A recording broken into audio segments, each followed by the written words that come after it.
Good morning বন্ধুরা, আমি সকালবেলা চলে এলাম।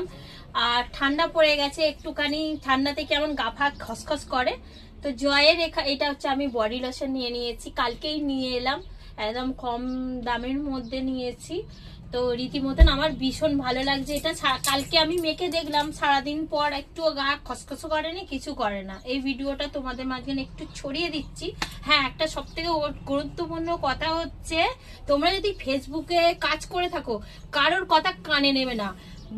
অনেক মানুষ খারাপ মন্দ নিয়ে মানুষ আছে, তো অনেক খারাপ খারাপ কথা বলে, সেসব মাথায় যদি ঢোকাও, ফেসবুকে কাজ করতে এসে কখনো সফলতার ফল একদমই পাবে না। আমি সত্যি কথা বলতে, আমি কারোর কথা, সবথেকে বড় কথা হচ্ছে মানুষের হিংসা। হিংসা একটা এমন একটা জিনিস, হিংসার ক্ষেত্রে মানুষকে অনেক ইনসাল্ট করবে, অনেক কিছু খারাপ খারাপ কথা বলে। সেসব যদি ধরে বসে থেকে ভিডিও করা ছেড়ে দাও, তাহলে তোমরা কোনোদিনই সফলতার ফল পাবে না। তো আমি সেইভাবে সেই জায়গায় ধৈর্য ধরেছি, গত 2 বছর ধরে ভিডিও করে, ভিডিওর ফল আমি এতদিন পরে পেয়েছি, নিশ্চয়ই বুঝতে পারছো। তো ভালো লাগলে লাইক কমেন্ট একটু সাবস্ক্রাইব করে দেবে। টাটা।